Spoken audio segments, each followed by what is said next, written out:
Hello everyone. Today in this video I wanted to talk about how to use the Brother FB-100 floppy disk drive. Now of course this is old technology, so many of you have probably moved on from this, but some of you, like myself, still use the original accessories that Brother provided for their electronic machines. And if you still use or have an FB-100, or perhaps you have one that you have a bunch of disks that you want to take the patterns from and put them onto your computer with your modern software or whatever, then this video may be useful to you. Now the FB-100 is pretty specific at what type of floppy diskettes you use. When the FB-100 came out, these were the most recent type of disks, the 3.5-inch micro diskettes. However, there are a couple of variations on these disks, so the ones that the FB-100 takes are either single or double-sided, double density 3.5-inch diskettes. So if you try and use high density disks, there is a good chance you'll lose your data because they're not the correct format for the disk drive. So you need to look for disks that are either 1D, 1DD, 2D or 2DD. Those are the correct disks for the FB-100. And you can pick these up pretty easily on eBay.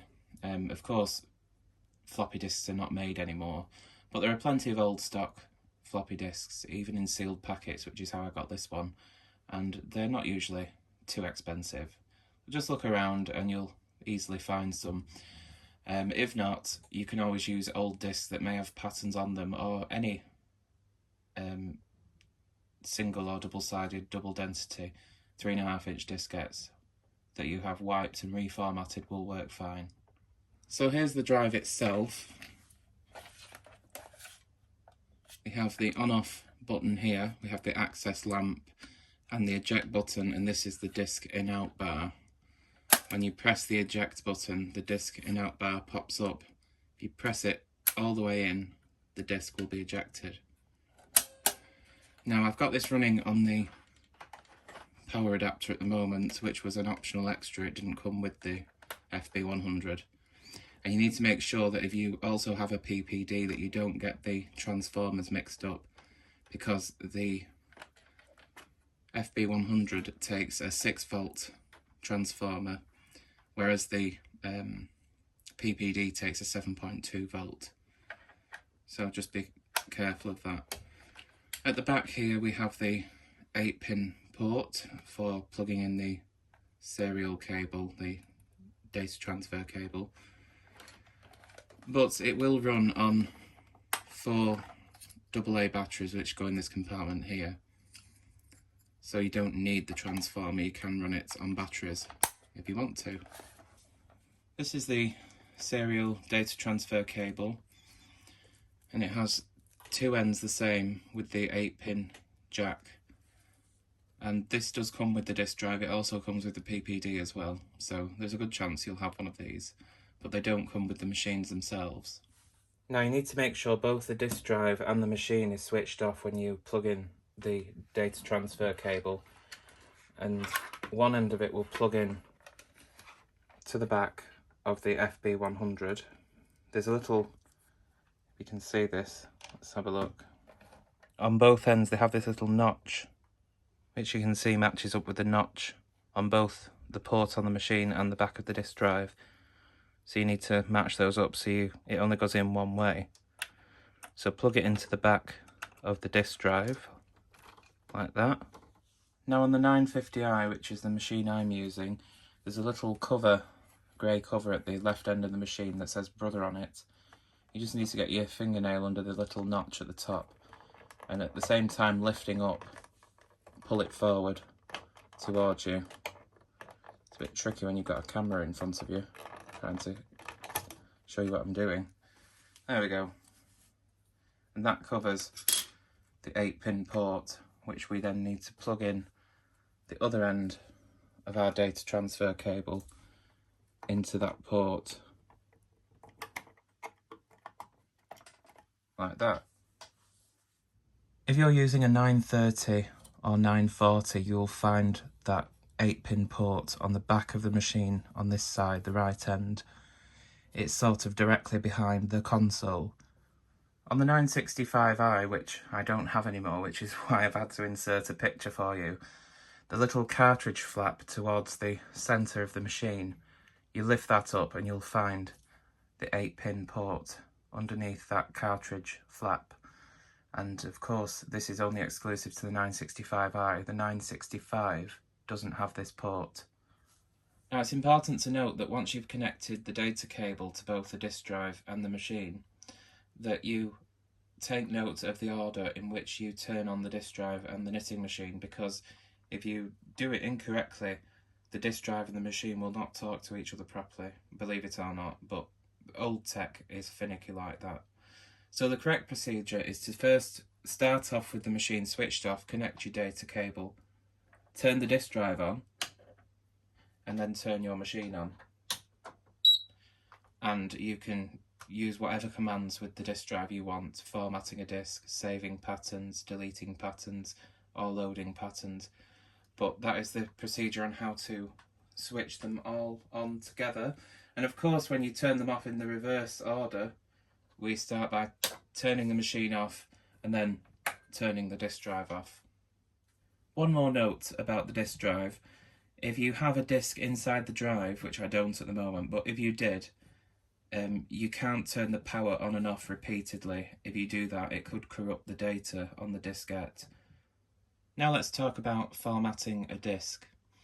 So it's important to note that if you format a disk with the PPD or with any of the brother models 900, 930, 940, 950i or 965i, it will work both ways. You can use the disk with the PPD and with the machine. It will talk to both. However, the 970 is an exception. If you format a disk with the 970, it will not work with the PPD. And if you format a disk with the PPD, it won't work with the 970. The 970 formats disks in a completely different way to any of the other electronic machines, so just bear that in mind. So, formatting a disk, I'm just going to open the flap here on my 950i. The instructions for formatting are the same across all the models, and again, this video will exclude the 970. So I'm going to turn my disk drive on, as I just showed you, and turn the machine on. So I'm going to get my new floppy diskette and insert it into the drive. I'm going to press the eject button so the disk in-out bar pops up. I'm going to put the disk in. Of course, many of you already know how to do this, but this side up, there's a little arrow on it if I can get it in the light. See that there? It goes in that way. Insert the disk till it clicks and close the disk in-out bar. With the ready light on, we enter the command 550, press the memory button. On the 930 and 940, this will be the step key. The ready light goes out and the formatting begins, and you can see the access lamp flickers on and off, and it will do this for several minutes. It probably takes about 2 minutes to format a disk, and the machine will beep and the access lamp will stop flashing when formatting is complete.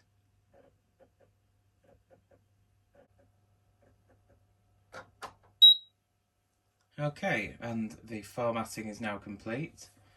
We can press the eject button to pop up the disk in-out bar and then press it again to eject the disk.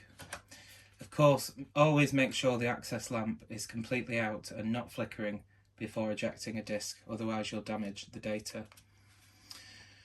Now, on the 940, 950i and 965i, the disk will now be formatted in what is known as mode 1. On the 930, it will be formatted in mode 2. On the PPD, you can format a disk in either mode, but directly from the machine, on the ones I've just mentioned, will be the particular mode your disk is now formatted in. So with mode 1, which this disk is now formatted, you have 2 tracks on a disk. With mode 2, for the 930, you'll have 40 tracks. So it's the same amount of memory space on both modes, it's just with mode 2 it's split up into 40 tracks instead of just 2 tracks, because the 930 has a smaller memory. So now we'll save patterns to a disk. As you can see, this disk has already got patterns stored on it, and incidentally, the patterns that are in the memory of this machine, the 950i I have here, are what I've saved on this disk on track 1. I'm going to use the same disk just to show you that when we save to this disk again, which will be the same patterns, but for demonstration purposes that'll be fine, it will save to track 2. So of course this is a mode 1 disk, so I only have 2 tracks to go at. But if you were using the 930 with a mode 2 formatted disk, then you'd have another 39 tracks. Granted, smaller memory sizes on each track, but still. I digress. So let's pop the disk in, and also note where the position of the rewrite protection slider is. There's a proper name for this that Brother call this in the manual for the disk drive, but I can't remember what that is. I'll put a little subtitle at the bottom, so I'll give you the correct name. But it needs to be in the up position for writing information to the disk. The up position is closest to the little slider there that covers the portion of the disk that is read. If it's in the down position like that, that is rewrite protected, and you can't accidentally delete or save extra data to it. And not all of them have light showing through like that. This particular one does, but all you need to remember is to make it copy protected or rewrite protected. It needs to be at the bottom, and to rewrite, have it at the top. If you don't have it at the rewrite position, the machine will give you an error if you try and save patterns to it. So making sure you put it in again the right way, we're going to fit it into the disk drive, close the disk in-out bar, and the command for saving patterns to a disk is 552. So enter that with the ready light on, and then press the memory button, or again in your case it may be the step key.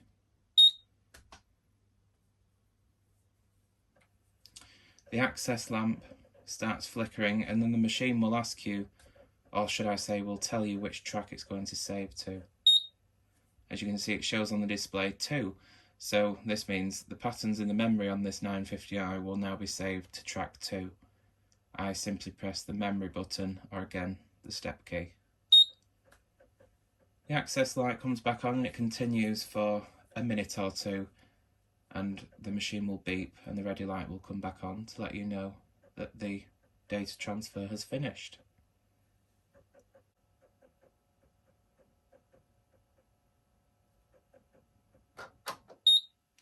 Okay, and once the machine beeps to signal that the data transfer to the disk is complete and the access lamp has finished flickering, we can safely eject the disk. And now the patterns are saved to this floppy disk. But don't forget that if you want to make sure you keep these safe, to move the rewrite protection to the lower position so that your data is safe from being written over or accidentally deleted. So now we'll load patterns from a disk. Now it's important to note that whenever you load patterns from a disk into the memory of your machine, any patterns that are on the memory of your machine's console will be deleted and replaced by the patterns that you've loaded from the disk. So make sure you're prepared to do that before going any further. If you don't want the patterns on your machine's console to be lost when you load a pattern from a disk, then make sure you save the patterns on your machine to a disk first before loading from the disk that you want to use the patterns from. So again, making sure everything's on in the correct order and ready to go, insert the disk you're loading from into the drive and close the disk in-out bar. Now the command for loading patterns is 551, so with the ready light on, enter 551 and press the memory button, or again in your case the step key. The ready light will come on again and you need to enter the track number on the disk that you want to load from. So I'll enter 1 for track 1, but say you were using mode 2 disk format with a 930, then you would enter maybe track 25. But I'll load track 1, so I'll press cancel entry and enter 1 for track 1 and press the memory button again. The access lamp will come on and the loading from the disk to the machine will begin. Again, it'll take a minute or two.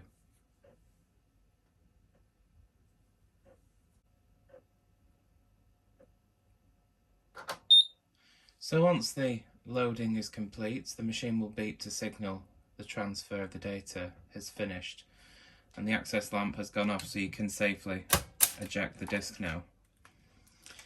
And then you can go on to knit your pattern, and you would enter the information on your corresponding model, however you set up the pattern. So say for instance I want to knit this pattern, which is 912, which was on my disk that I've just loaded. I can call up pattern number 912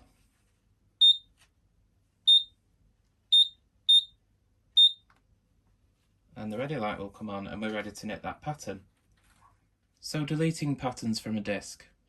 Now it's important to note that you can't delete individual patterns on a floppy disk, you have to delete an entire track.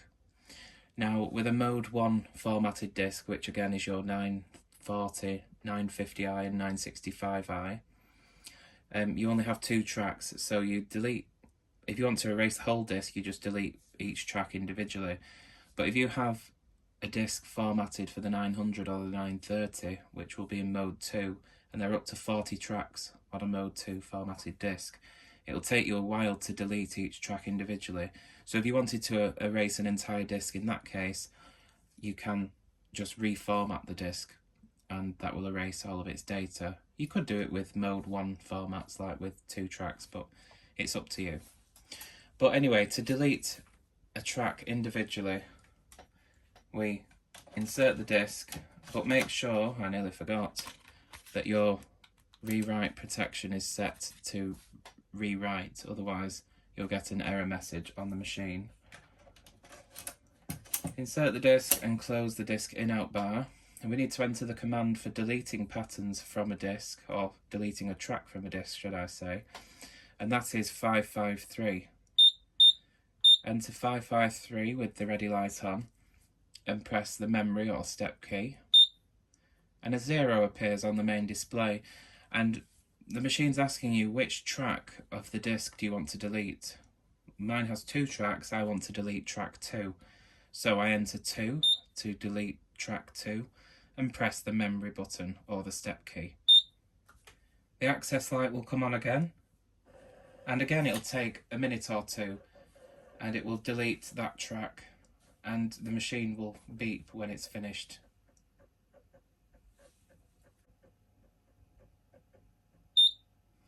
Once the track has been deleted, the machine will beep and the ready light will come back on, letting you know that the procedure has been carried out.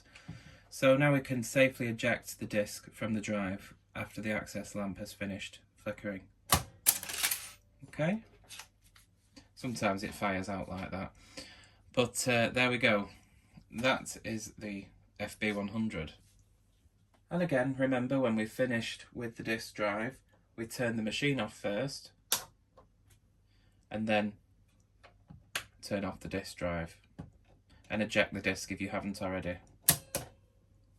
And then we need to unplug the data transfer cable, which is at the left end of the machine, as I said, on the 950i, but it'll be towards the right on the other models. And we can replace our cover here on the 950i. So there we have it then. That is how to use all the functions of the Brother FB-100 floppy disk drive. Now, of course, this video doesn't cover absolutely every model of Brother machine that was made, but it is a general idea of how to use it with your machine. There are some slight variations I seem to recall with the 965i, and of course it's completely different for the 970. That this video excludes that, but it gives you the general idea.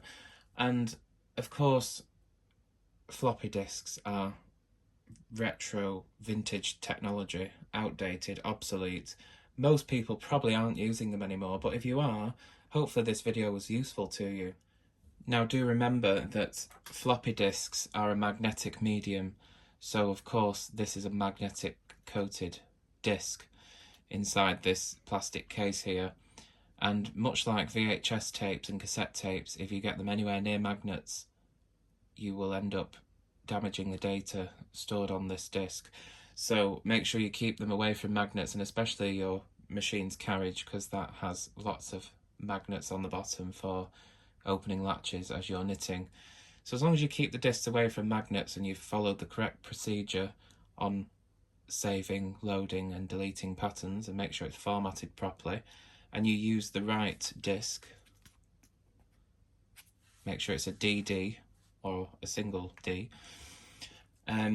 you should be fine. I mean, in my experience, in the probably 60 floppy disks that I bought, which are decades old, that had patterns on that people had stored with electronic machines in days gone by, I think 2 of them out of like 60 didn't work properly, and there's no saying that that hadn't been stored very well, or that it had already been tampered with accidentally. But for the most part, they all still held their data, so I wouldn't worry too much about them. But most of you have moved on from this now anyway.